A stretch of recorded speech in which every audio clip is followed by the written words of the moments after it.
back to the show, kids. Bear Mode Pod, a podcast review of the Bear. Tom Clark back here with you, as always, along with Big Tasty, Joe Higgens, and Jay Luft.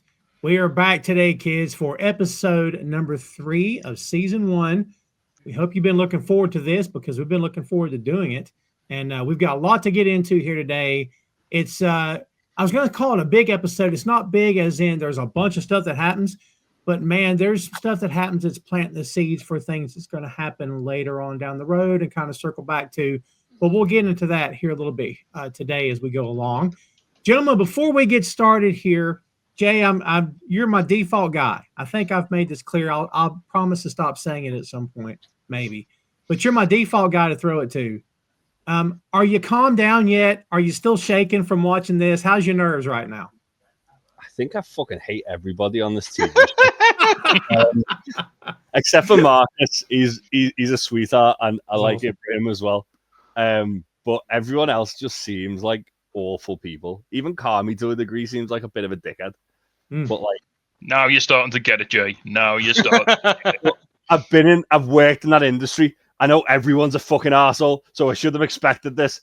But yeah, like even people like Sydney, you see she's like trying her best, and then she just becomes really passive aggressive towards everybody and really angry and not accepting help. And it's like, just fucking, that's the whole point of working as a team. Like, people are gonna be dickheads, but also like just get over it. And then if they're trying to help you 2 minutes later, just take the fucking help. Don't sulk about it and cover yourself in gravy or whatever the fuck she did. Yeah, I'm really angry about this show. I hate it. I can't believe I let you guys talk me into this. You're welcome. It's got to get worse before it gets better. I hate you all. But no, I think this is a really good episode and sort of setting the gears in motion for where they're trying to take the place, but obviously also kind of proving it's still a marathon, not a sprint, and don't try and like make overnight like sweeping changes like they are here. Yeah, it as they say, you got to pull the arrow back to go forward, right?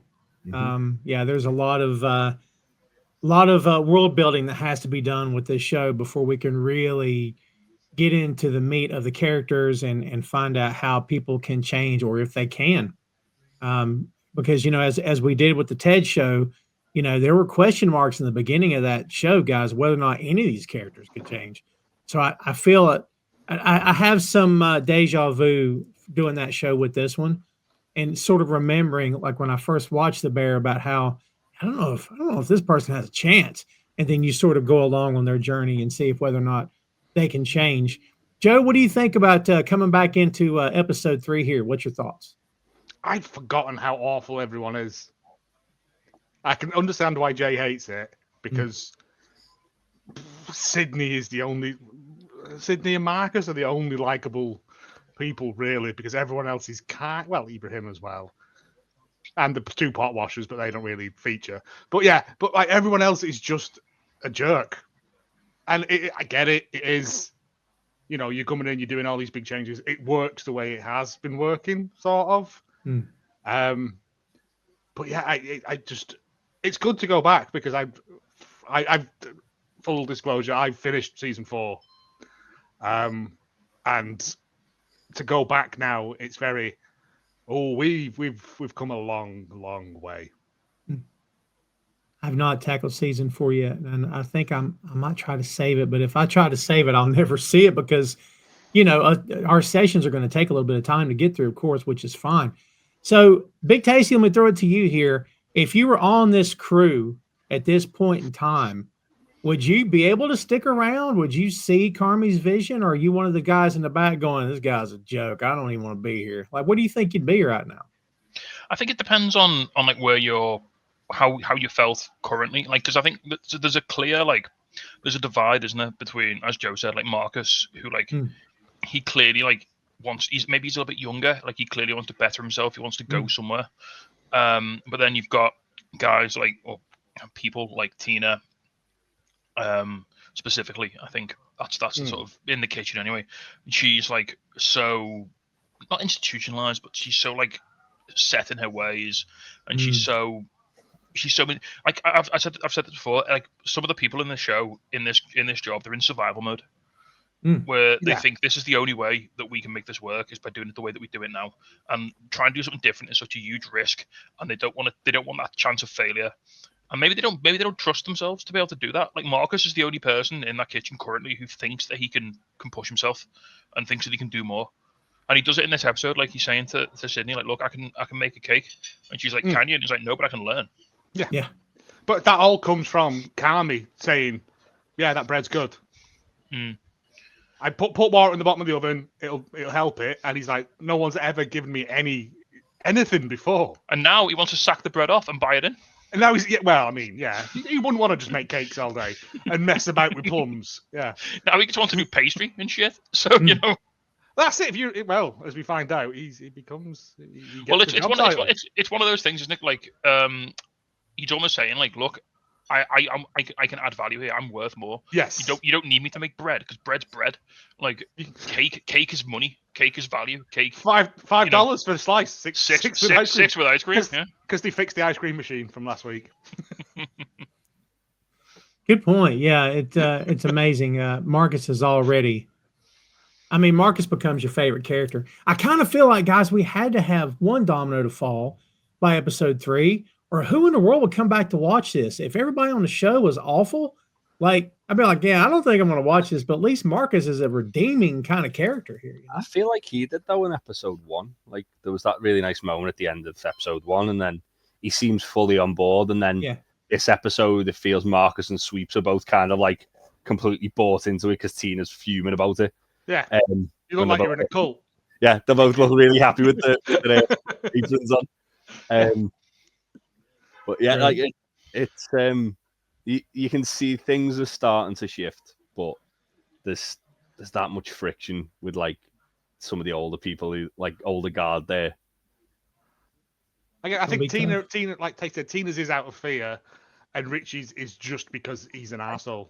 I don't think Tina's is out of fear. I think Tina's just fucking digging her heels in because she's old and stubborn. From what I can see. Maybe. It's what you read into it. Yeah, well, I just think we've always done it this way. Why are we changing it? But also, like I suppose, like in the last episode, she was like sort of saying, "Oh, she's going to come in and start like putting her own ideas about Sydney," and then it was like, well, as soon as she's actually been put in a position to like have a little bit of like agency about that, and you can tell she doesn't want to be in that position. She even says, "Look, you are all going to resent me for this, and that's fine, but this is what I need you to do." And Tina just straight up like ignores it, and everyone else kind of just goes, "Yeah, all right, cool, I'll follow that." Mm-hmm. Tina just straight up ignores it, and the irony is, Sydney doesn't even want to do this. She's like, she tells Carmy, "This is a bad idea." Mm-hmm. Yeah. I mean, Carmy's like, "Well, I don't have to do it, so you go and do it." Yeah, it's like we said, kids. There's a lot to get to, and at any given time, if you're watching this along with us in real time, you may be wondering, why am I watching this show? Hang in there. I don't want to give anything away. It's hard, but we can't give anything away in front of Jay anyhow. So we're trying to be nice. But, you know, everybody hang in there. It's also genuinely funny. It is. That's the reason that I kept watching it, because I was like, these people are horrible, but there are moments of just genuine hilarity in there. It's true. Well, kids, let's get to it. Let's do the thing today that you all came here to see. This is season 1, episode 3, as we said before. The title of this episode is Brigade. Original air date, as we said in the last episode, June 23rd, 2022. That's when all 8 episodes dropped on Hulu. This one, however, this time is directed by Joanna Kalo, with the story by the series creator Christopher Storer. And as we said, 8 episodes in season 1. For the episode 1 rundown, season 2 rundown. Let's try it again. Episode 2 rundown. They can't all be winners, kids. Let's take a peek back about what happened in the last episode. Carmy scrambled to get the kitchen ready for a surprise health inspection while grappling with grief and the weight of running the beef. Sydney presented a detailed plan to streamline operations, but her ideas clashed with the kitchen's old habits. Richie remained confrontational, and tensions escalated as everyone struggled under pressure. Uncle Jimmy Cicero arrived and told Carmy about the $300,000 debt his late brother Michael has left behind. Outside the kitchen, Sydney and Richie ran errands and shared a tense but revealing moment about Michael's death. And later, Carmy discovered he was the one who had left cigarettes on the stove. His mistake, not Richie's. That was a big-time episode. Soundtrack was huge. We called out all the songs. This one has very few songs in it, but that's kind of how the show goes. Kind of ebbs and flows with the soundtrack. Usually always a great soundtrack. The first scene in this one, Kiz, is the Al-Anon meeting, and also Carmy walking on the beach. We can hear Mike in his head saying, "Let it rip, buddy." And then he decides to go to the meeting. Mona is the character that's speaking. This is actually Molly Ringwald. Yeah, what a great cameo. Right? Took me so long, and I was like, I know your face. Yeah. I was literally like, I know you. Did you guys get into the John Hughes movies when you were growing up? Or, Everyone does, don't they? A little bit before my time, but I have seen them like in my adulthood.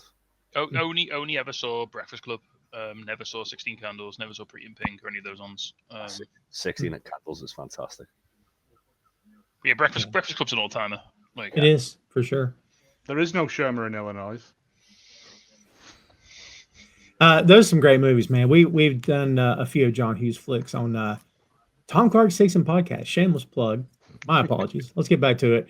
So Molly Ringwald is here, as we said. She's talking about living with her alcoholic husband and how the foundations have to change, and also about how hard it is.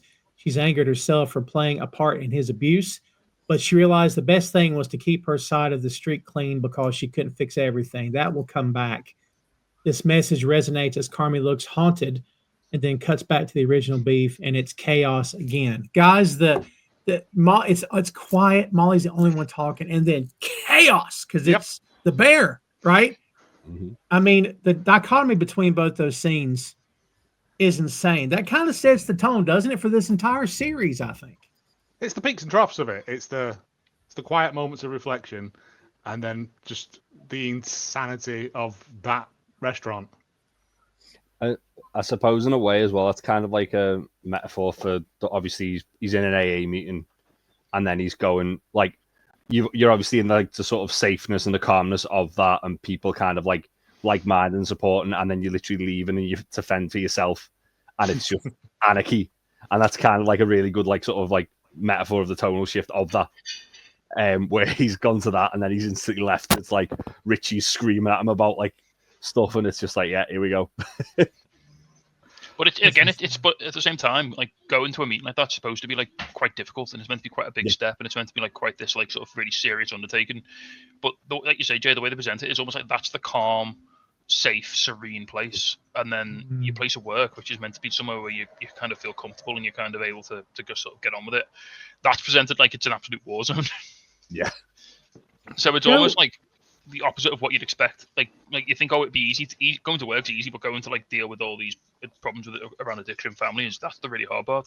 And I know it is, because Carmy obviously finds it. The whole point, I think, is Carmy actually, I think he secretly prefers the chaos of the kitchen because he finds he can slightly control that chaos. And I think he can just bury his thoughts. Like, when there's a million things to do and you're screaming at Richie because he hasn't cooked the hot dogs, you can forget about your problems.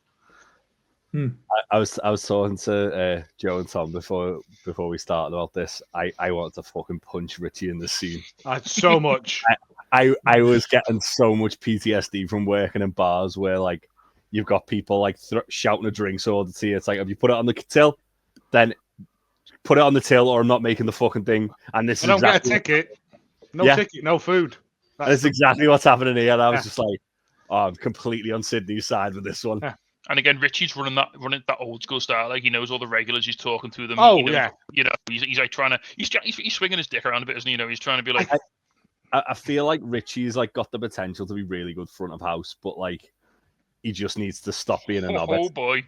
I think there is another bit in season 1 of a longer sort of service, and Richie is just a knob. Like even to people in the queue, like he's just abusive to everyone. Yeah. And I guess it's one of those things like why you would go there. He shouted at them and fired. When he fires the gun at them, yeah. I thought They're different. They were ball breaker nerds, though. Yeah. But I think with Richie, when it's service time, it's almost that little bit of theatre, that little bit of bravado. Like you say, it's almost like you almost go there because like the crazy guy's gonna he might yell at me. He's gonna rip the piss out of you, you know. Yeah. He's like the soup Nazi of Seinfeld. I thought the actors in line did a great job. The nameless characters in line, they all looked so uncomfortable. Like, oh my god! And I'm like, yeah, I'm right there with you, pal. You know, one of them was called Blossom, and he's like, oh, they're usual. Like, so it's people who come in there, you know, every day, every other day, or whatever, and have been coming there for years. And I guess they're like, I'm used to the chaos, but this is new, uncomfortable chaos. Yeah. Yeah. Because And like, they've probably seen Richie be a dick to them, but what they haven't seen is him and Carmy having a screaming match at each other. right. Yeah. And Richie gets Sydney yelling because people that yell all the time need you to yell with them because it's all they know how to do. And if anybody has anybody like that in their life, you know what I'm talking about. Mm-hmm. Like you can be here, it doesn't matter. And the only way to disarm someone yelling is to stay here, because when you get up there, most of the time that person is good. They can relax now because they got you up to their level, or down, you could argue. And they won. And it's like, I don't think a lot of people know that they're doing that. It could be a subconscious thing, but Richie does it all the time. And Sydney's yelling, giving it right back to him. I applaud her for standing her ground, but you know, Carmy makes it known. Remember, he's like, Chef, you know, in other words, stop. That's enough. Like, you screaming back at him is not going to help anything. You notice that he didn't come at Richie that way because he knows Richie's not going to stop. Well, Richie had just given more, and it's like, we need to just get through this. Yeah. There's a few times in this episode where like Carmy's trying to sort of like rein Sydney in from embracing that chaos as well. Like, you see it a few times, like where she gets annoyed later in the episode, and he's like, Chef. Well, there's literally a bit in the scene later on where he literally says to her, I expect more from you because you're capable of more. I hold you to a higher standard because I know what you can be. Yeah. Yeah. Again, the chaos just never subsides in the show, man. When you think you're going to get a break, nope. No breaks to be had. No rest for the wicked. After this, we get a shot of the subway, and Carm is at home. He wakes up. He finds the pamphlets from the meeting in his bag, and he looks through them. He sees the list of do's and don'ts. And I've got the do's here. For some reason, I took note of them. They're forgive, be honest with yourself, be humble, take it easy, as tension is harmful, play, find recreation and hobbies, keep on doing your best, even when you fail, learn the facts about alcoholism, attend Al-Anon meetings often, and then at the bottom is pray. Pray is not the first one or the middle, pray is the bottom. There's a whole lot of other work to do, and I'm not trying to make any dialogue. I'm just saying it's interesting that that's the order that of the do's that are on there. I'm not going to ask anybody to share stories because this is very, very personal. But for anybody listening or watching that has anyone in their life that is struggling with this, it's the whole family goes through it. Your whole family will go through it with them, and it can be impossible, right? It can be absolutely impossible because you want that person to get better, but it's a cliche thing. They have to want to, you know. But, you know, everything's rewired when you become an addict up here. Everything's rewired. So there's no, I can't get through to them. Of course you can't. This is not going to be receptive. So anyway, it's interesting that I found it interesting that Carmy is leaning into it. Like, you know, you kind of was afraid he's not going to go to these meetings, but it was very cool to see the character embrace it here in this episode. Well, Sugar kind of was like, we've been going and it does help. And I think at this point he's prepared to literally try anything.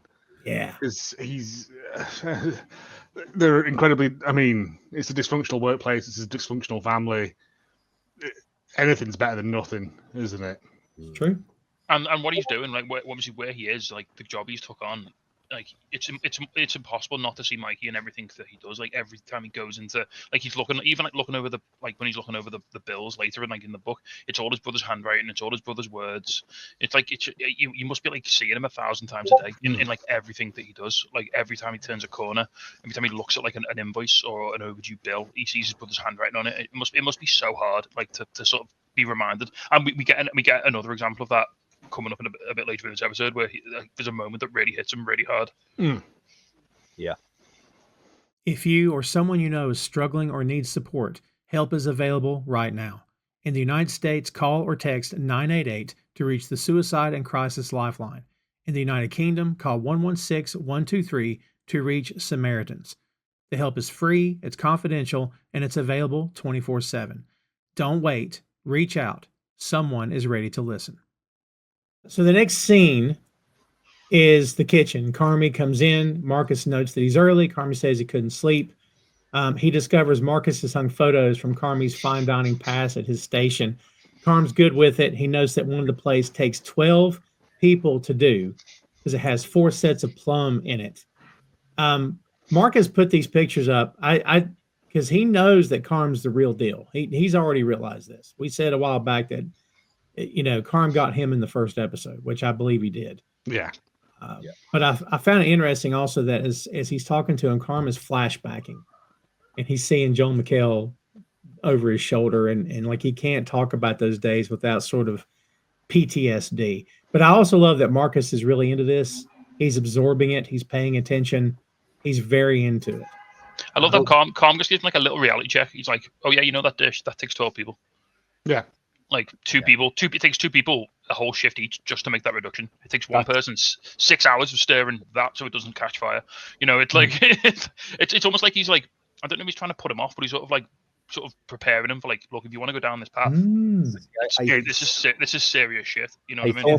I thought it was the other way around. I thought it was like he was kind of not necessarily foreshadowing, but he was like sort of like testing the waters to see how receptive he would be to it, challenging him maybe. The idea of the brigade for when possibly have that conversation, because obviously like Marcus is like the first one who's like on board.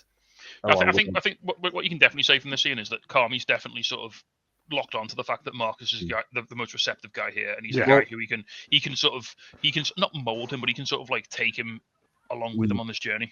Yeah, one thing as well like, I noticed in the scene was that like obviously Carmy looks like really sort of like stressed out. He gets there, he's like, "Oh yeah, I couldn't sleep," and then Marcus shows him it like the decorating that he's done sort of thing with all the recipes. He goes, "Oh, but that's okay," and then Carmy almost like it's like the most passionate you see him in the entire show so far.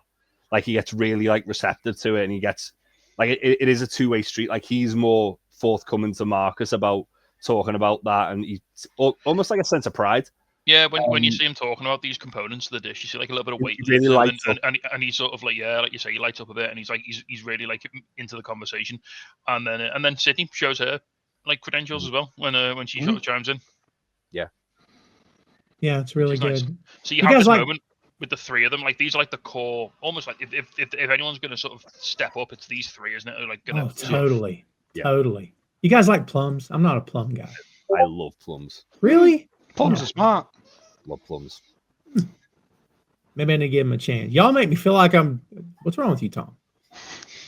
Maybe I'll give them a try again. It's been also, long, but to be fair, plum wine is delicious as well. Yeah. So the best named craft beer I ever had was a plum beer. It was called Young, Dumb, and Full of Plum. Nice.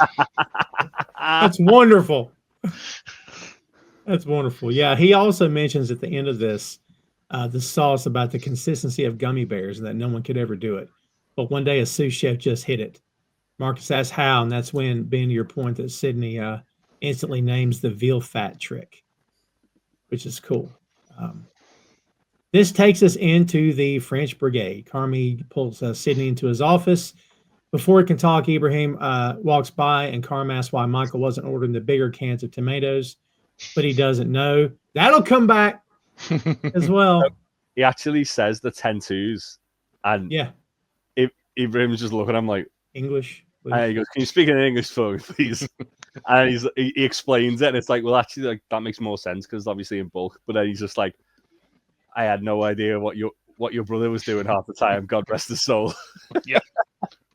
I love that he put that in there too. Yeah. It goes back to like everyone at this restaurant is just head down in the trenches, doing plowing their field, plowing their furrow, just doing their role. Like no one's stepping up. I mean, I don't know how Mikey ran the place, but no one was asking these questions, were they? No one was saying like, "Oh, hang on, why don't we?"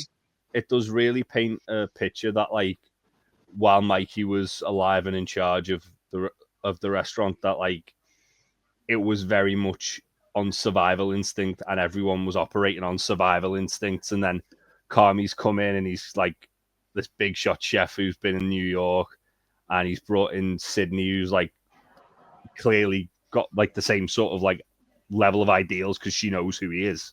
And they're all sort of like, it's almost like that survival instinct, why they're all being such dickheads about it. I mean, why was Mikey ordering the smaller cans? Like, maybe he couldn't afford the bigger ones. Yeah. You know, maybe they cost $50 more a case, so it was cheaper to order. Even though they cost more per weight, it was cheaper to order the smaller ones. I think Carmy said it was cheaper. No, it'll work out cheaper by weight. But if you're ordering 20 cans and they're twice the size, they're going to be like half again the price. Are you aware of the Terry Pratchett, Sam Vimes boot theory? Yes. About how it costs more to be poor. Yes. So there's a character in the Discord book, Sam Vimes. He's the chief of police, and he basically he gets paid something like $4 a month, and to buy a really cheap pair of shoes costs $2, and they'll last you like a month or two. However, if you've got like $20, you can buy a pair of shoes that'll last you forever. But because he's never got $20, he can never buy the expensive shoes. So he ends up spending more on the cheaper shoes that wear out quicker. Mm. And so I think it's a case of that. I think when you're in a business and you get down to the bottom of the barrel, you can't afford to buy the bulk that always saves you the money. So I think that's kind of a sign of the sort of terminal state that the business might have been in. I think. Yeah. I mean, in the first episode, Carmy was having to sell denim. Yeah. To buy beef, like it's, and I think as we, I don't know whether it's in. No, it's the next. I think maybe the next one. Other things have been happening. Like it's been. Yeah, they are literally day-to-day survival. That's all it ever has been. Yeah, just trying to hang on. So the French Brigade structure that he pitches to her, she is not a fan. She calls it a Russian gymnastics show, and also a toxic hierarchical, yeah, shit show. I'll get it. He says, "What is it now? What is it now?" That's a great line. Yeah. You guys have a kitchen thing in the past. How familiar are you with this? Are you kind of adjacent to it? The idea? I'm familiar with it, but I've never seen it up close in front of me. I've never worked in a kitchen that's worked as a brigade. No. I've never worked in a place which has had the kitchen as a brigade, but I'm familiar with it. But I am familiar where I've worked in bars where obviously if it's a big long bar, you have your station, you stay to your station, you have all your ingredients in front of you, so you don't need to be running around. It's a similar sort of premise in that everyone's got their set place where they need to be, doing their set thing they need to be doing. Everything should be in that area for them, so you're not getting in each other's way. You can focus on that, and then and more importantly, everyone's got responsibility. So if a part of the kitchen is messy, you know whose it is. And I think that's why there might be a bit of pushback here, because I think certain members of the team might have been sort of skirting around some responsibilities when it's come to like upkeep and sort of, you know, with the way that Carmy wants to run this, he wants accountability, doesn't he? Yes. Amongst everyone. And because that's how you improve. Like, you know, when you're accountable for this, then you know that you've got to take care of it, and then that'll make the whole. If everyone works to those standards, then it makes everything better.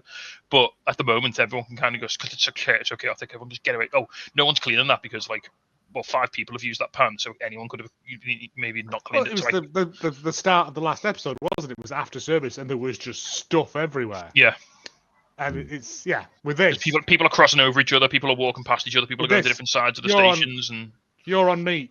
If anything's wrong with that station, that's your responsibility. Yeah, and that's what they need. But what's interesting about that though is that obviously later in the episode when Sydney brings up, well, this person didn't stick to their station and their responsibility, Carmy then gives her shit for it because it's like, well, you're responsible for making sure they do sort of things. So yeah, it's weird, isn't it? Because it is a toxic hierarchical system, but at the same time, it doesn't have to be. It doesn't have to be, but also it goes up to her. It reflects bad on her, as opposed to it reflects bad on. It's not really that hierarchical because it's not like the Sue isn't just sat there doing nothing. Sydney, as the Sue, is responsible for her sections as well. Mm. All it means is that someone has overall control of the kitchen and they have the ability to delegate to other members of staff, which, that's necessary. Yeah. I can understand the way they kind of run it. It's all Chiefs, no Indians, isn't it? At the moment, the way everyone's just sort of doing their own thing. And that's obviously the issue, that people don't want to, have a boss, so to speak. And they especially don't want to have a boss who's been working there for 5 minutes, like Sydney has. But it's probably a lot of it. But it's like with like, from being around kitchens, what I've noticed is there's obviously, like, when you look at like a menu, for example, there's different things that different members of the kitchen have kind of like contributed to that. And that's the same sort of premise here, where it's like obviously, for example, Marcus does the bread. That's what he does. That's what he's best at. Ibrahim does the meat. That's what he does. That's what he's best at. And it's kind of playing to your strengths in that team. It's not like it's not like it's delegating roles to people just as like a power thing. That's your strength. So we're gonna putting people where they're needed. Yeah. And that's good management. Yeah, it's like that's what you're strongest at. We're gonna get you there. Yeah.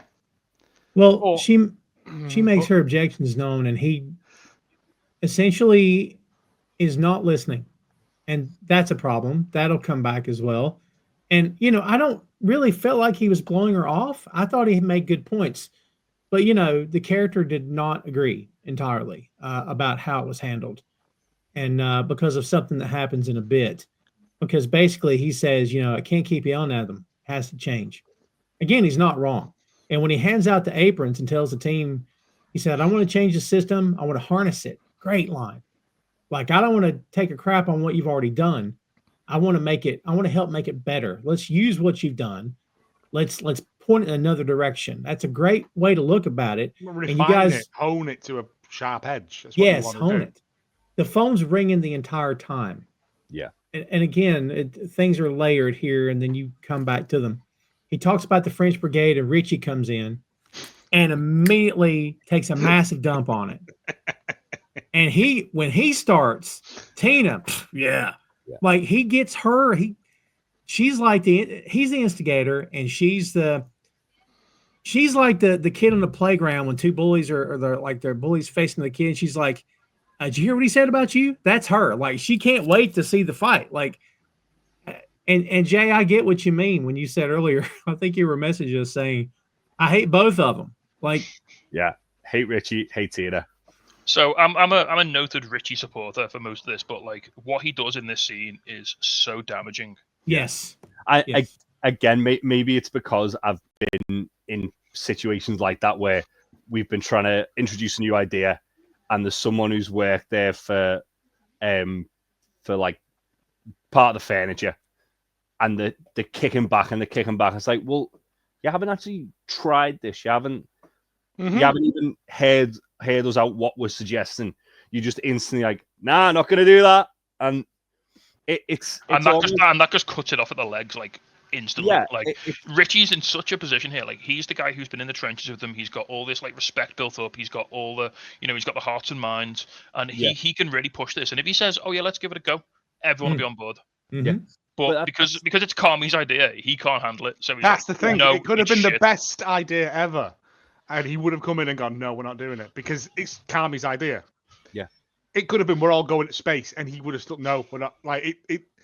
It's just to. I mean, if that happened, he might turn into a rock monster. So I'm saying, well, but it's just so he can. It's just so he can swing his lead around. That's all it is. Yeah. Yeah, and when he says Brigade, Abraham says, "I was in Brigade once." Carmy says, "How'd it go?" Many people died. That's right there. That's the line of the episode right there. Line of the episode, for sure. Great line. But even then, as soon as when mate, this isn't war. It's not the same thing. Don't worry about it. But even then, like, when Sydney's going around like the group, like, again, like, obviously Richie's gone in, he's done the damage. Tina's just already dismissive of it. Everyone else, like, Carmy gives out the aprons, and everyone's like, "Oh yeah," and Richie never stays to see the grenade go off. No, he just goes in, drops the bomb, and then leaves. You know what I mean? Look, like, so he gives out the aprons, and Carmy like kind of explains, "Look, it's so we can all feel like we're all part of the same team." Yeah. And even Manny and Angel get one. Yeah. I love Manny and Angel. Manny and Angel absolutely rock, man. I love them. Yeah, they're just there all the time. It's great. And never say a word. Never. And Tina's just like, well, I prefer my apron. It's like, oh, fucking hell, here we go. Fine. Yeah. Yours has got like a Kiss the Chef or something on it. Yeah. Like, it's not. And then Richie comes in and just goes, nah, I'm not wearing that. And then just fucks off. And then just be's a dickhead like Richie always is. And then, like, but you can see when Sydney's going around, like, again, Tina does a thing where she's like, no, I don't speak English. She's like, you've literally just spoken English. Whatever. This is what you're doing. Yeah. And I'm not arguing with you because I've got stuff to do. But the whole time, like, you see Sydney's nervous. You can see she's not really on board with the idea, which, again, probably hurts it a little bit as well. But also, like, she's like saying she falls between two posts here. So on the one hand, she's trying to be authoritative and be like, "Look, this is what's going to happen." But at the same time, she doesn't really have the conviction, so she's trying to like get on their level as well and be like, "Yeah, I know this is going to be like." She undermines it herself, like just through her own like lack of belief in it. And she makes the key mistake of saying, "If this goes wrong, I get it in the neck." Quite early on, in this moment she can't decide whether she's their boss or their friend. Yeah. And she needs to pick because either you're with the team and you think this is bullshit, or you're the boss and you've been told to do this by your boss, and so you just do it. You know what I mean? Carly doesn't help by dashing out as well and just leaving her on her own. Just like, here's the new system. Sydney's going to go through it with you. I'm leaving because she's like, she's like, this is going to reduce chaos, and then Carmy just like falls over something on the way out the door. But like, like that. But when she's going around the circle, like you see Ibrahim's like, as soon as she goes like, he goes, "Am I on meat?" And she goes, "Yeah, you're on meat." He's like, "Oh, good. And like, he's on board. I accept. Yeah. Yes. He's just on board. Then he's like, and then everyone else is, and then because he's realised that it's not scary and new. It's just a different word for what you're probably already doing. You've been doing for the last 5-10 years of your life. It's just that you will now be accountable for if there's no meat. It's your fault. Yeah. You can't go, oh well, someone else didn't order it because you're meat man now. Yeah. Well, before Carmy dashes out, he says, "This is what real kitchens do, what real teams do. Everyone takes care of their station, their side of the street." Yep. Yeah. So awesome.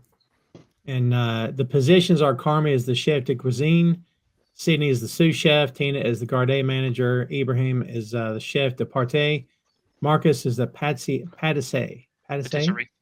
Yeah. Yeah.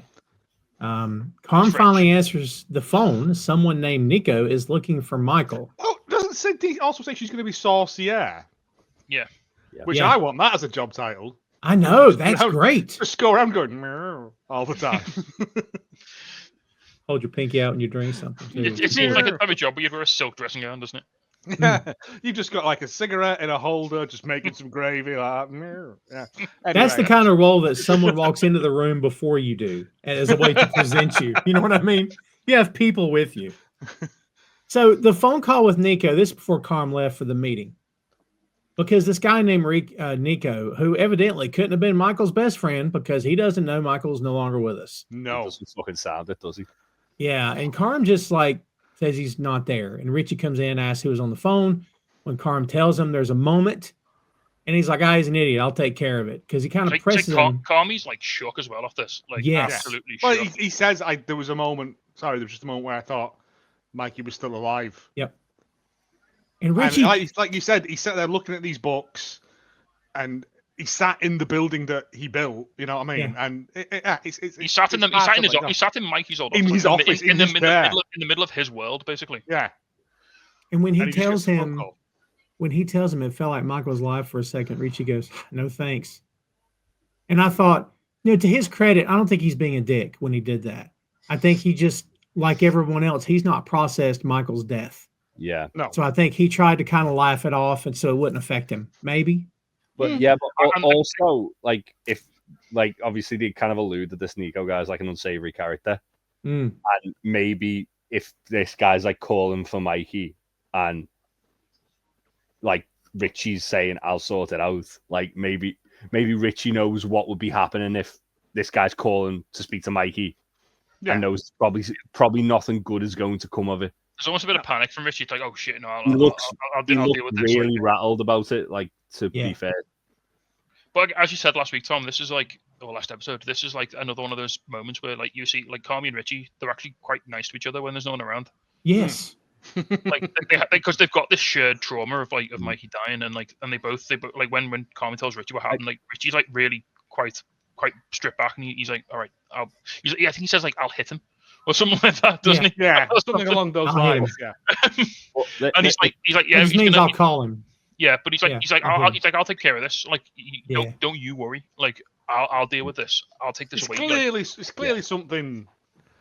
All right, there's probably not on the level, isn't it? Yeah, there's probably an ulterior motive, like he doesn't want Carmy finding out about some shit. But at the same time, he sort of steps in on this and is like, all right, look, you don't worry about this. You don't have to worry about this. Like, I'll sort this out.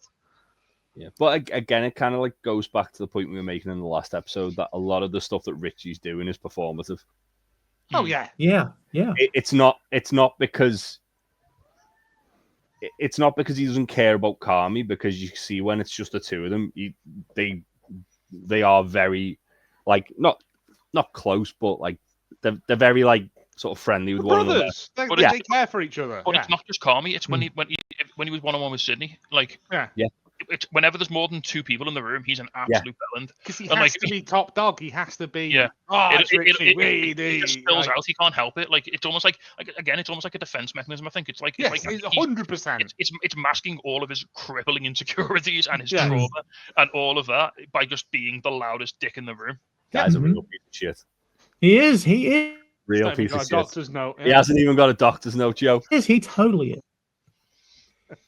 Carmen's holding his chest. It's obvious he's having like a panic attack. Obvious to us anyway. Again, no one's really dealing with it. But to his credit, Carmen's attempting to try to make sense of what's going on. This is the bit you guys talked about earlier. Marcus is pointing out what he could do if he, and Abraham even talks about the oven space if they outsource the bread, doing the cake, $6 a slice for chocolate cake with ice cream. See, they're working together and they're finding ways to improve and to make solutions. And look out the gate.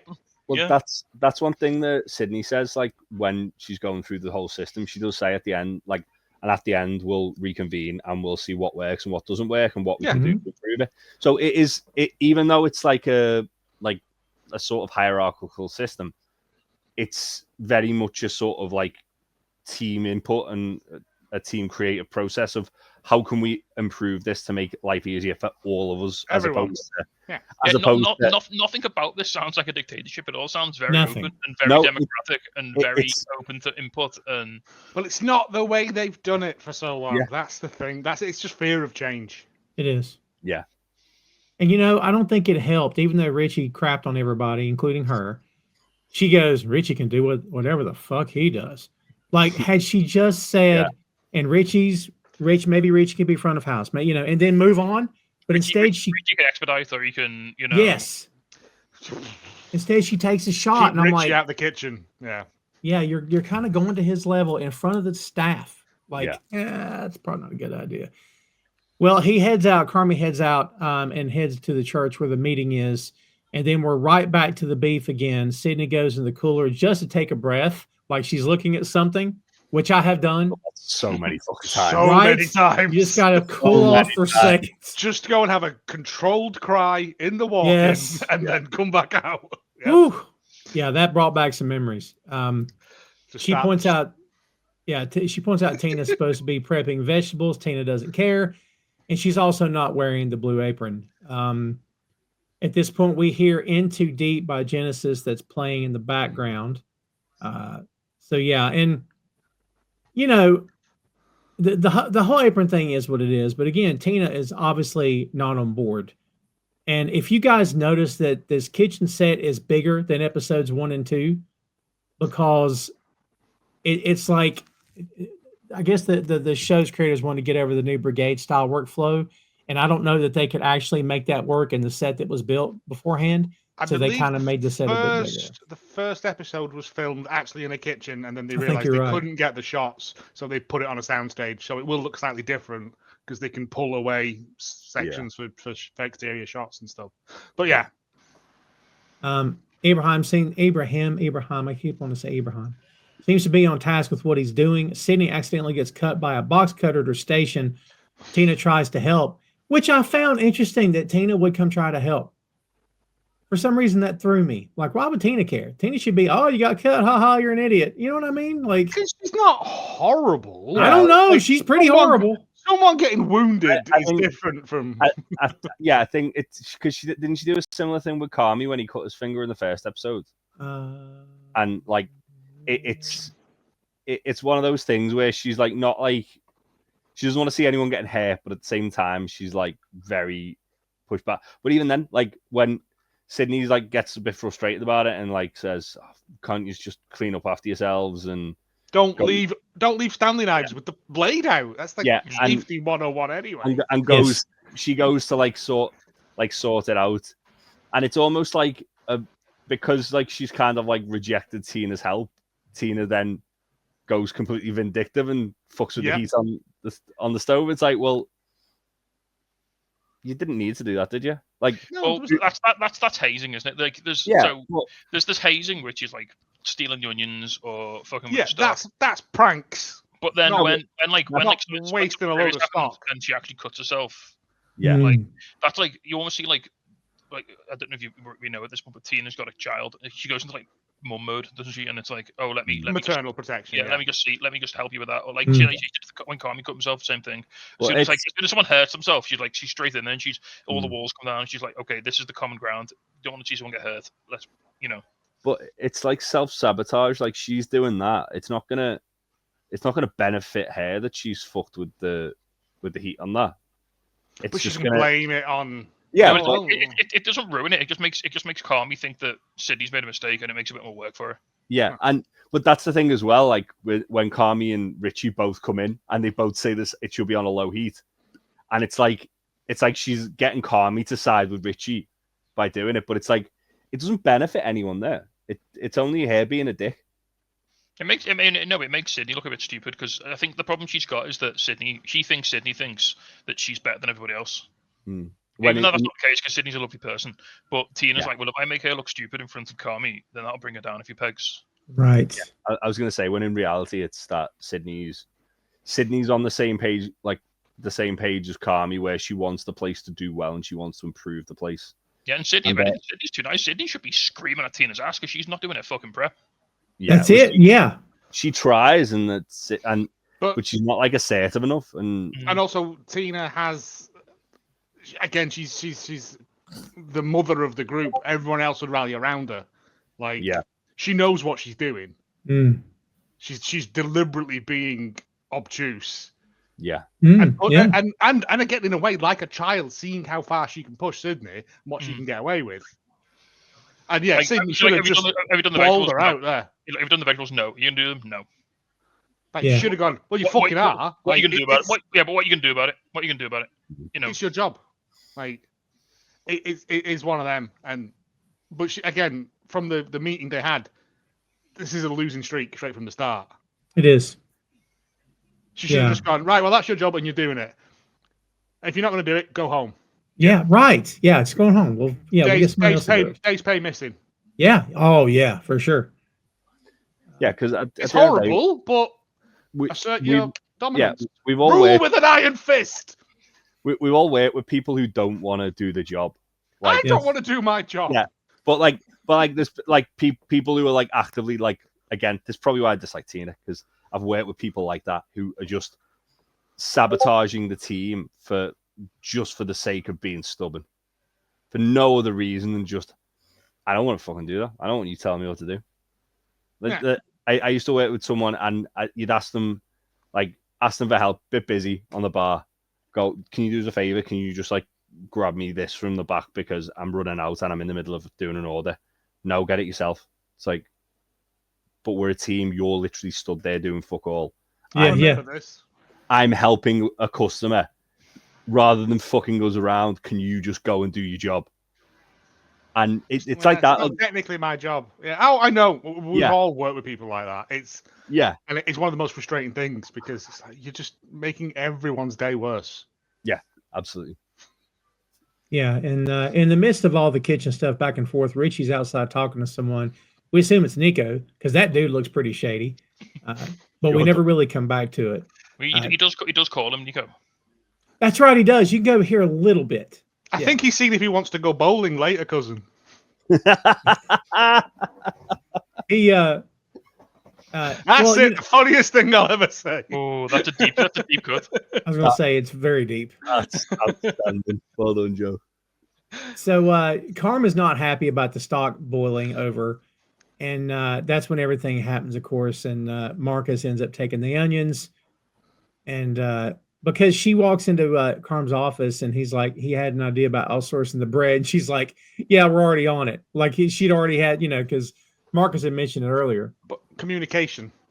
Yes, But that also though feels like, to a degree anyway, that obviously Carmy sees more in Marcus than just guy who makes the bread. Yeah. Like it's like he's like, oh yeah, this guy can actually like learn to offer so much more to this place than He wants to learn. and he wants to. He's shown again How like much printer ink has he used up printing out them pictures of cakes? well that's the thing as well. Like he's put that up as inspiration, and Carmy's seen that and kind of gone, okay, this guy like really wants to learn. He's interested. And That's half the battle. yeah, and now that's now Carmy like wanting to actually invest time into helping him out. And not waste his time making bread. Yeah. for sure. And Marcus is the one that hid the onions, but they honestly did not do it to get at her. They were just trying to be cute. He brings it over and he's just like, yeah, it was just a bit of fun. They made me do it. It's just a bit of fun. She tells Carmy, and it's like, yeah, you just paying your dues. Yeah, he's just like, it's just a prank. It's just like they did to me, it's just the paddling of the big swollen ass. Yeah, Marcus is like a big fucking golden retriever though, as well, isn't he? Yeah, you couldn't hate, but Sydney's like, just fuck off. Yeah, just like, I don't want none of this. Yeah, but the thing is, I think he doesn't realize, like, he thought, oh, it's just a bit of jokes amongst friends. I don't think he realizes she's obviously like really having the worst day ever, stressed to their core, and him playing a little prank is just like the straw that broke the camel's back. Yeah. Well, when she goes in the cooler to get the veal stock off the top shelf, he offers to help, and of course she's like, you stick to your shit, and I'll stick to mine. And so, you know what I'm thinking? Who took this gigantic container of veal stock and put it up there? Like, the first time I've gone, that's a manual handling like violation. Nightmare. Yeah, that's the first time in this I've gone. Don't even have a kickstool to fucking stand on. What are we doing here, guys? Yeah. Health and safety would have a field day there. Like, it's also on a box of something, which you don't do as well. No wonder they got a fucking C. Yes. No wonder. Cigarettes on there. You tell him, Jay. Yeah, for real. But yeah, she's climbing up the shelving unit, and again, no. Yeah. And I know it's to show that she's angry and frustrated and everything, but it wouldn't have been stored up there. No way. Well, she says to unless they've done it again as another fun prank. She says to Marcus as well, like, would you ask Carmy if you needed help? No, Carmy's taller.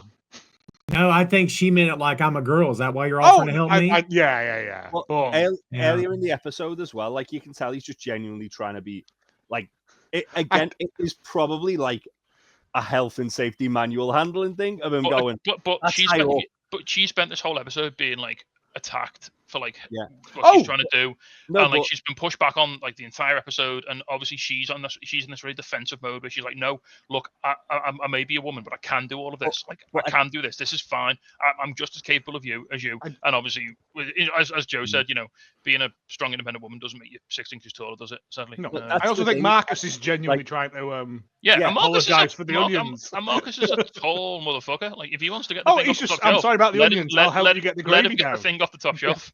But that's the thing. At the start of the episode, she's getting stuff down, and he's like, "Oh, that's a little bit high. Do you want me to give you a hand?" And she's like, "No, I'm good." And it's like a running thing where he's just trying to be helpful. He can see it's because he doesn't want them to fucking fall on it. It's not because she's a woman. It's because he's like, "Well, that's really high up. You're clearly not." And you've got a glove on one hand, but you haven't got any grip on that hand. Yeah, because it's full of blood.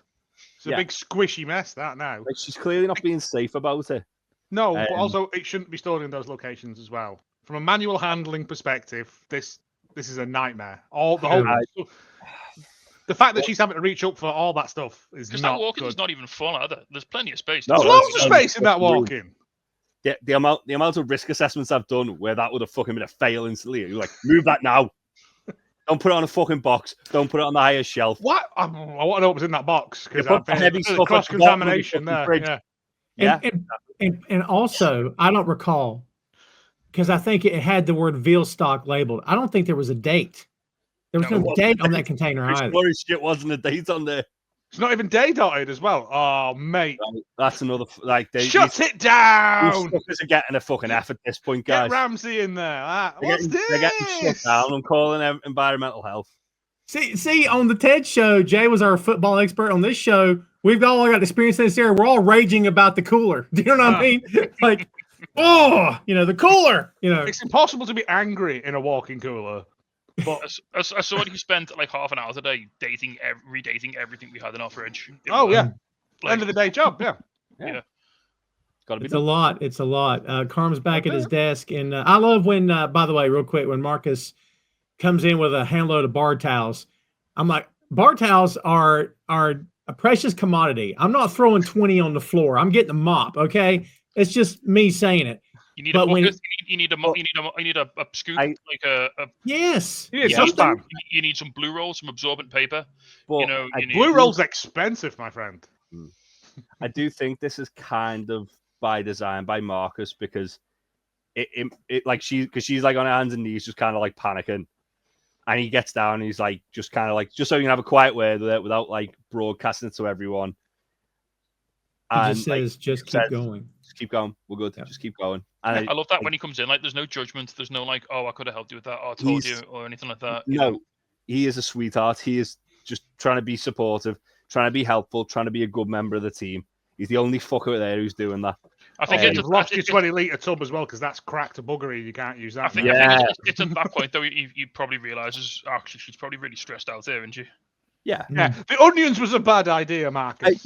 I think he realizes after the onions that's why he tries to help her with that. Yeah, that's what I was saying. He's like, he goes in, he's like, no, come on. I know you're going through a lot. Let me get that down off you. And she's like, yeah. And again, communication, one of the things that does not happen in this show. It's true. They, but at the same time, if Sydney had said to Marcus, "Look, I'm sorry, I'm just really stressed with this whole new thing," like Sydney doesn't communicate to Marcus either, showing weakness though, isn't it? And you've got to be strong. You're the that's macho bullshit, man. You're the sous chef, but look at Richie. Richie is like a testosterone fueled cigarette. Like, but one-on-one with Marcus, you could at least say to him, "Look, really sorry, man, but that wasn't cool. I'm really stressed out today."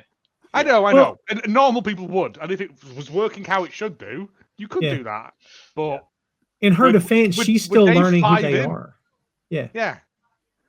She's had Tina being a knobhead to her. Like, it wears you down. We see what's happened to Carmy. Carmy's fobbed all that off onto her now. I think if we've already twigged that Marcus is kind of okay, then she could probably maybe have an idea that Marcus is kind of okay. Mm-hmm. Yeah.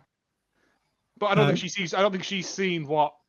But again, I get it. Yeah. She's in that sort of defense mode, and she's like you say, she's had such a combative day that like she's treating every interaction as hostile now because all the staff have been so like resistant to this like new system. It's true. Carm's a lot of a waste of gravy that as well. I was gonna say, that's for sure. As a northerner, that's a crime. Veal gravy as well, man. Veal. You'd get fucking set down south with all that shit. I'll tell you what.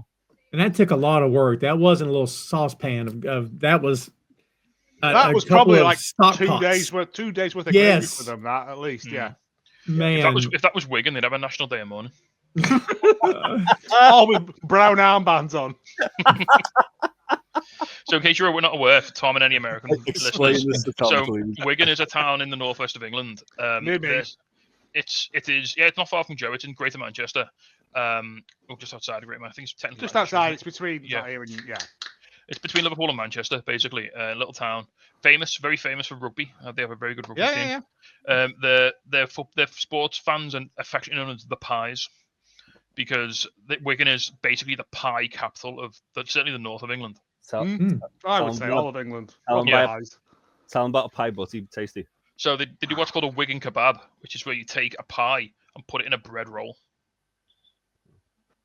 Interesting. Like an oven bottom one, like a soft roll. When I say a pie, I don't mean this bullshit stew with a pastry case on top. I mean a fully encased short crust pastry pie. Chippy pie. Yeah. I can't when my brother-in-law's friend came up, and I went, yeah, and his mind was blown by that you could do that, and I was like, there's no rules. It's food. So a couple of years ago, give you an idea of how. So first of all, so Wigan, St Helens, two of the big pie nations villages in the northwest of England, they were playing a match. A rugby match. The two of the best rugby league teams in the UK. They were playing a match in Wembley, which is in London, and the official Wigan tour bus, the bus that was taking the fans down, the fans took their own pies down south because the pies down south weren't good enough. Rubbish, pucker pies, garbage food. So that's how seriously they take their pies. And, this week's Bear Mode is sponsored by Pucker Pies. I've just found out. Holland's pies. And a few years ago, the best pie shop in Wigan caught fire. The best pie shop Wigan caught fire and it burnt down, and they got an emergency loan off the council to rebuild it within 2 weeks. Yep. Wow. I didn't know that. It's an institute. It was an institution. They got emergency funding so they could reopen as quickly as possible. Yep. We take our baked goods very serious up north. Yeah, because when you're saying pies, I'm thinking of a cherry pie, an apple pie. No. I'm thinking like a savory pie. Steak pie. I see. Steak and meat, potato, cheese, steak and onion. cheese and onion, chicken balti. You get too foreign there with that. Foreign muck, that mate.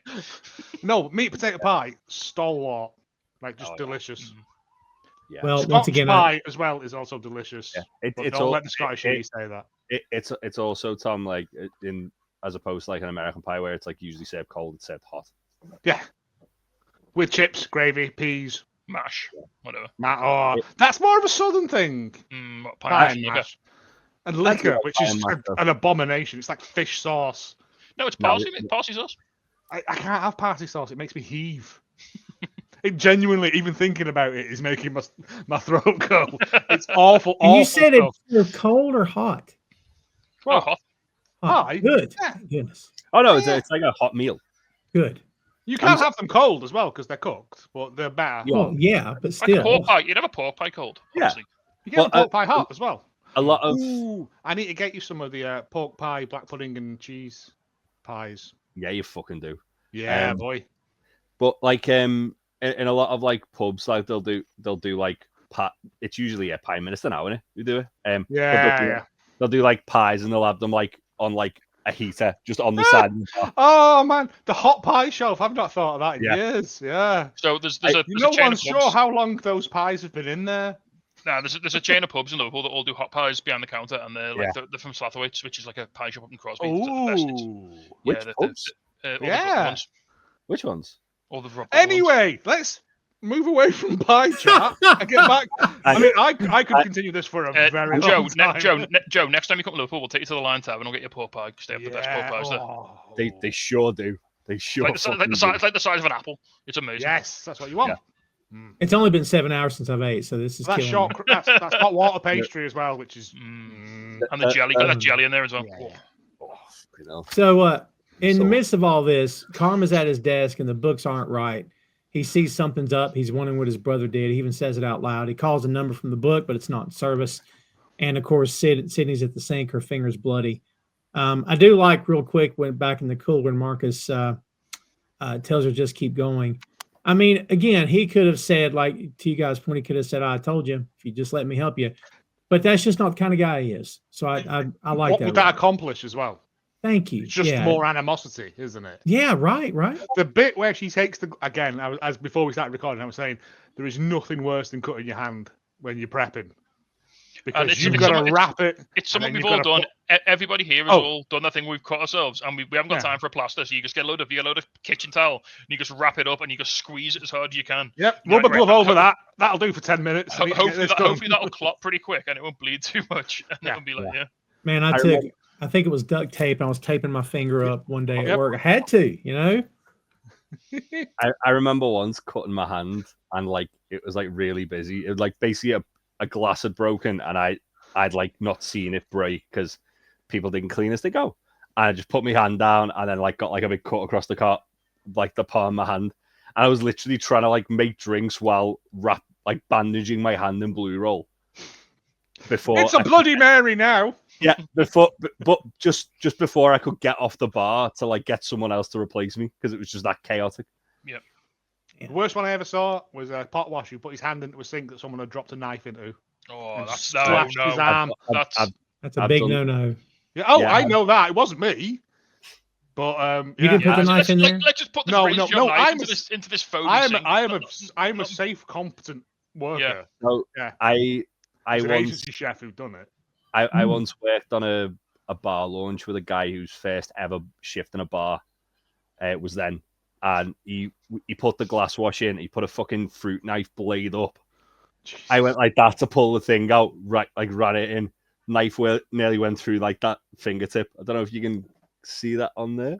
Works good for a. Oh no, Yeah. let's just get the video. There's like a little bit of it? There's like a little bit of a scar on my fingertip where like you can see there's like where a knife's tried to go through my hand. Again, don't miss it. Do not miss it. No, I do not. I mean, Never this is going to turn into the movie Jaws real quick because, like, there's. Let me There's show you how part I got right this there. scar. Oh man, I'm on the saw one day cutting bone-in pork, and you're supposed to have when it gets down to a certain size, you're supposed to have a guard up, keeps your hands out of the way. I'm like, I got it. I didn't got it. Consummate professional. I didn't got it. So it grabbed the bone of the pork and jerked my hand into it, and this right here, the flap just flapped off. I have a And thing I'm like- about like meat slices ever since watching Children of the Corn. Stop. Between Dude. this and parsley sauce, no. I got very lucky I didn't lose a finger. I worked with meat cutters who were flat out missing a finger. Flat out missing. I got it very never held lucky. Tony Iommi back. Joe, for me, it's in the Or wrestler Django when Reinhardt, right? in the wrestler when he flips out and he punches the meat grinder and it like the meat slicer. Stop it. Yeah. Oh, that goes right through me. That. Certain things I just can't watch. Meat slices, people having things done with their eyes, and parsley sauces. And weirdly parsley sauce. That's a short My list mum of used stuff to that make us gets you. eat fish pie as kids, right? And it was horrible. And she used to drown it in packet parsley sauce. And it's just... That's Move a short on. list of stuff that gets you. I'm Cindy, fairly strong stomached, but yeah. I don't have a cast iron stomach by any means at Just all. not with fish pie. Not fish pie, I'm fine with. Parsley sauce is the catalyst. It's the deal breaker. If Sydney you poured escapes. parsley sauce into someone's eye, we'd be knackered. Go. Sorry. Rather carving meat with a fucking meat grinder. Yeah. Oh my God! All right, Sydney escapes. You're still doing it. Quit it. Stop. Joe cannot help himself. Joe's like, another thing. You've got to Jenga it up, man. This took a fucking turn. Joe's like, I just thought of something else. Hold on, don't. Yeah. As we discussed today, I live in the I'm bit. choked Sorry. up. I'm all choked up. Jesus. Sydney escapes to the alley. Carmy follows. He brings her a plate of food. She asks about how the bookkeeping was going. He said, it's a mess. He said, how's the brigade going? And she said, it's a mess. Yep. Sydney says, and I love how she put Carmen on blast without ripping his head off, because Sydney's not the person that yells. And plus, he's her boss. She's trying to be respectful, but she's very blunt. And she's like, you let everyone act like trash. Yeah. But today you came at me. I'm like, she ain't wrong. Like 100% on the money. right? And that's when he brings up, as you guys said earlier, that I hold you to a higher standard. I expect more out of you. But I don't know. Like, I've had that said to me. I'm sure we all have. I expect, at the same time, you can't. How come we have 5 other people that can do what they want, come and go as they please, but I'm the one getting held up here? That is not cool, man. It's the fact that she's a chef and they are line cooks at best. Has skills they do not have. They will never possess. But also, like the other side of that coin is that she's like brand new there, whereas these are all experienced. She's probably got more, like, not more experience, but like she's probably more refined in what she's doing. But these guys are more experienced in how that place is run, how to kind of get the best out of it, and it's kind of like trying to meld the two. You shouldn't hold her to a higher standard because she's better trained. Because at the end of the day, like, it's a fucking sandwich shop, and you've got a Michelin star chef. Well, I don't know if he's a Michelin star, but you've got like a fine trained chef who's worked in like a Michelin 2 of the star best restaurants in the world. Yeah. Who's basically trying to run a fucking sandwich shop. And it's trying to find that balance. Like that's the issue. Like he's trying to take ideas from his world and put them into this one, Mm-hmm. and they're seeing that and thinking he's just being like pompous and being hoity-toity and all that. Yeah, And it's like, he's over egging the pudding, isn't he? You know, it's like, Yeah, come yeah, on, it's beef sandwiches, mate. You don't need to. Yeah. You don't need a chef de cuisine or a chef de party to make beef sandwiches. Well, you know. but also like it could run so much better if you did. It's one of those things where if you slightly improve the quality of it to the point where people get talking, then it instantly improves the business. Yeah. I mean, that lunchtime queue was busy, man. Yeah. It's like something you know all about, Jay. It's like one star kebab. Oh God, don't get me started on one star kebab. Joe's had a one star kebab as well. Yeah, when we went and got that kebab in Manchester. When you met dog shit. When you met my mum and dad. Whoa, now. It was so expensive, and I was hungry afterwards. It was nice though. It was fine. So sorry, Tom, to clue you and the listeners in. One Star Kebab there's a place in Manchester it's in like a food hall. I thought it was there anymore. Yeah, I think it might be gone now. But it was a kebab shop, but it was run by a Michelin star chef. Oh. So it was just really fancy, like very well put together, very premium ingredients, very well made doner kebab, basically. If it was like good kebab size, though, it would be better. I'm with you there, Joe. Ted, like it felt like they'd taken something. It was like that kebab that Roy Kent was eating in Ted Lasso that upset us. Yeah. It was too small. It was too flat. They've taken something that is from the drunken working class and elevated it to something that it could never be. Yeah. And that's what annoyed me with it. And also it had like potato smiley faces that were like gourmand. Shut up. Oh, they were good though. Yeah, but also the cheap ones from Iceland are equally as nice. That's true. But you can't improve on greatness. That's fair. I can't argue with that. I could be a Michelin star chef, yeah. Potato waffles and turkey dinosaurs. Go on then. Go. Right, I will. Go and fucking get one. Right, I'm going to phone up the tyre people. I'm going to get a Dunlop star. I got that one. You've been fucking dying to do that bit. Oh, I got more. I've got a list of tyre companies. I've got a list of Michelin star jokes. Don't you fucking worry. It's the Pirelli horseshoe you really want. Stop stealing them! See, there's a bunch. Yes. There's a bunch, man. God, all I've got left now is the Goodyear rosette. Just because I was going to say, you got a bunch. You ain't got to get them all out. Save them for the next one. Goodyear? No, not really. So she also mentions that, after he says, I expect more of you, she's like, you didn't listen. I told you what I thought. You just didn't listen. And then you just left. And she's like, I want to make a difference and not just get lost in the chaos. She thinks the place could be something. And then again, points out he just left. He reveals that, he attended an Al-Anon meeting. His brother was an addict. This is great. She goes, that's too personal. And his look. Yes. Of, have I overstepped here? And then she just goes, nah, I'm just fucking with you. I get everyone gets one. And he's like, thank God. He genuinely kind of feels like, okay, we're back. What's been said's been said. Yeah. We've eased the tension under the bridge. That's all good. That's done. I've heard. Yeah. She says as well that she said, look, I could have worked anywhere, but I wanted to work here because I can be something more here. Like I can have an input. I can make a difference. I can be positive. Like she all but says, I believe in you. She says everything but that. Do you know what I mean? Then she also says but it's got to be a two-way street. It's got to be a collaboration. Yeah. Yeah, for sure. They both agreed. Fuck brunch, which is good. She's like, I could work the brunch service, but I don't want to. Well, no, I could do lunch, or I could think, or even brunch, and you can see the pain in their eyes when they say brunch. Having worked in a place that does brunch, it's the worst. I imagine so. We never did. Because you get like people who are coming to start day drinking, and then you get people who are coming for breakfast, and you get people who are getting breakfast with a pint with the breakfast because people are hungry. Why not? Yeah, it's just chaos. I mean, I'm all for a pint with your breakfast, but that's like an airport only thing. Sure. That's a holiday treat, Joe. Yeah. You can't just do that every day in the week. I mean, It does feel no like one can stop me. brunch is just a way to have a cocktail at 10 in the morning. I mean, I don't need that. I can just do that if I want. I'm a grown up. Don't get me wrong. I love a mimosa as much as the next man, but moderation. Hey, I had a bottomless brunch the other week and it was legit. You're an animal, that's why.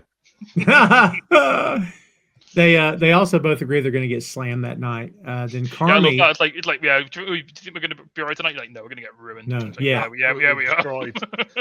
Yeah. Carmy gets the missed calls from Sugar. Well, he didn't get the missed calls. He saw he had missed calls.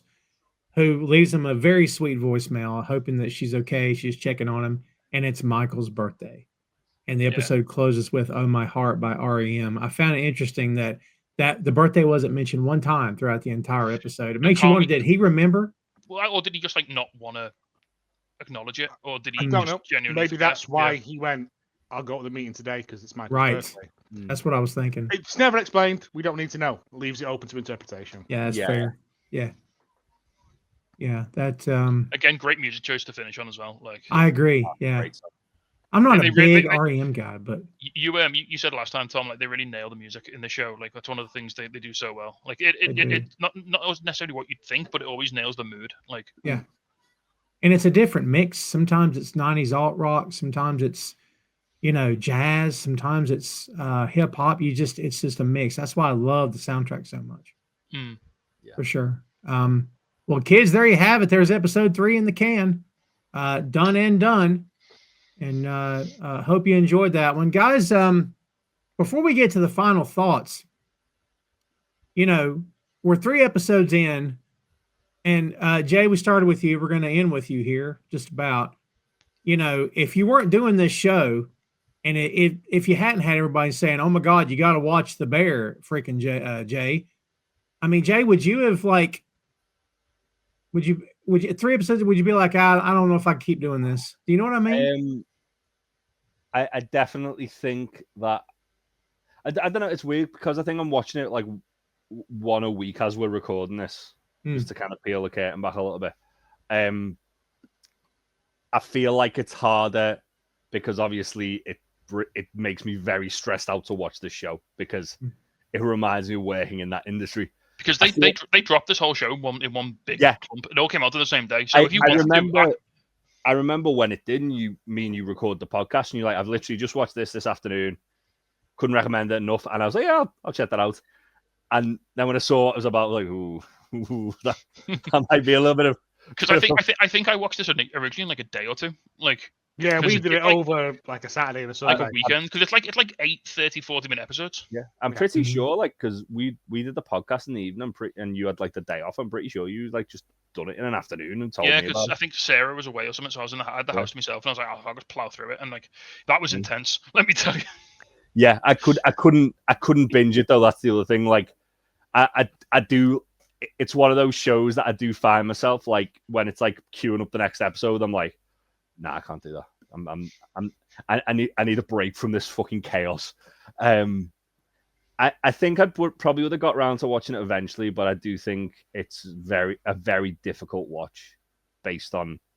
And again, maybe that's more just because I've worked in the hospitality industry. I know how stressful it is, and I can relate to a lot of the shit that's going on there.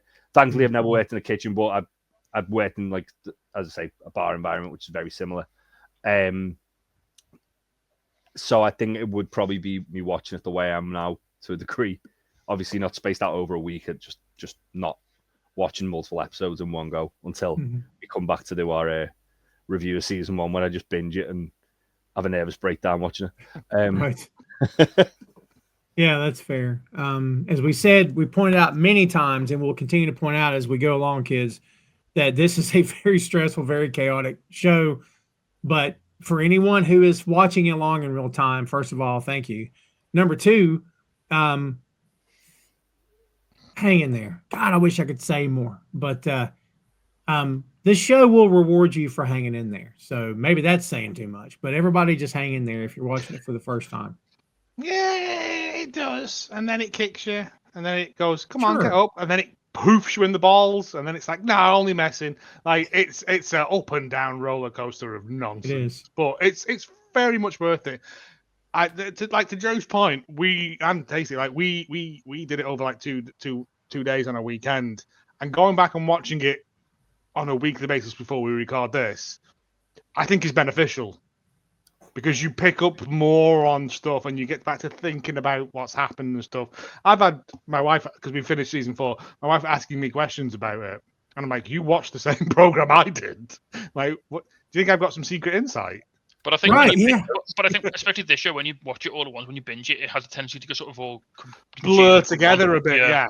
Whereas, like say, a Haribo gummy bear. The way we've gone back now, and we're doing it this way. Like you said, Joe, it's nice to just be able to focus on one episode, let it breathe a bit, and especially the way we're doing it, where we're talking about it. So I'm sort of picking up on things from having this conversation with all you guys, and it's making me think back to the episode, and I'm getting more out of it, which is really nice. Which is the Ted Lasso way. Yeah, It's the Lasso way. Well done.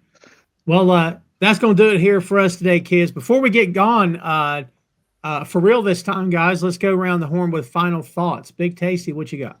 This episode, 1 out of 10, no fuck. Can't recommend. Yeah. No fact. No, this episode was it's a really good episode. I really liked that there's no sort of external crisis in this episode. It's just them being their own worst enemies to each other, basically. So you get to see like little. They come back to this in this throughout the series, but you get to see just a little. And for me, this is always the most fascinating when you just see how the restaurant runs normally, when there's nothing breaking or there's no inspection or there's no like looming disaster. It's just like. Just watch these people just fail to communicate to each other and have a big fight, you know. Yeah, no external crisis, just all internal crisis as always. Several internal crises, Yes. All internal crisis. Joe, what you got? Yeah, it's one of them. As I said before, like going back from finishing it last weekend to this now and seeing where these characters started is eye-opening because I'd forgotten that they were such awful people. I mean, they're still awful people, but it's nice, and I'm very much enjoying this because like I said, I went through them all in a weekend and never went back to them, and having this time to sort of analyze and decompress them all is lovely. But yeah, Tina is awful, horrible. Jay, I know that you not a big fan of her or Richie right now, but you're willing to hang in there and give it a chance. So I appreciate it. Team Richie for life, mate. I hate all of them except for Marcus. Richie fired a gun at nerds. Come on, who hasn't thought about that? Yeah, I mean, Richie, I do have a love-hate with, but like every time he seems to redeem himself, he does something that really fucks me off, and it's just like, no, fuck you, done with your shit. Yeah, I think this was an interesting episode because, as Ben said, it's like there's no external crisis, but it's just what it is like. It should be business as usual, but they're putting their own barricades in their way, and it's very like chaotic when it shouldn't be. And again, it is just like everyone's that set in a way, and that like that sort of not wanting change or not wanting to embrace change. That. It's making it all their lives harder, but most of them are too like pig-headed to realize that. Yeah, what I can tell. Yeah, that's fair. I've just seen what the next episode is, and Jay's gonna lose his shit. Am I gonna have a nervous breakdown? I think this next episode is maybe my favorite. You know, it is. I think from what I remember of it, it is one of the. Oh, no. It's just. Oh, no. I think you'll enjoy it. It's less stressful. Yeah. I don't believe you. You'll never know until you watch. You're a lying man. Trying to look ahead. Yeah, I don't have a lot of memories of this one, honestly. It's the one with the ecto cooler. Well, yeah. I do like ecto coolers. Yeah. Big fan of ecto coolers. There's been some time since I watched the first season, so which is good because like I like going back with a fresh set of eyes. So yeah, that's all good. Well, kids, believe it or not, the next episode is the halfway part of the season. You believe that? We are rolling right along, everybody, and we appreciate you coming on the ride with us. As you see on the ticker at the bottom of the screen, you can find us on the social media, on the Facebook, on the Blue Sky, on the Instagram, and the Threads. And, of course, subscribe on all the major podcast platforms. We appreciate it very much. And, of course, you can find all of the content on boystudios.com, as well as links to these fine gentlemen's socials and also to their respective shows. And please follow, like, and subscribe on the YouTube. Just go to Boink Studios on YouTube and you'll find all the content there as well. And again, we appreciate it very much. Be sure to keep spreading the word. Thanks to everybody for subscribing and downloading and following the show. And stay tuned for episode 4, which is coming very soon. And we hope you're looking forward to that because we're looking forward to doing it. The So halfway mark of season 1. Halfway, right? Crazy. Again, we're rolling right along. That's going to do it for us this time, kids. Stay tuned for a lot more. For Big Tasty, for Joe, and for Jay, I'm Tom. We'll see you next time, kids.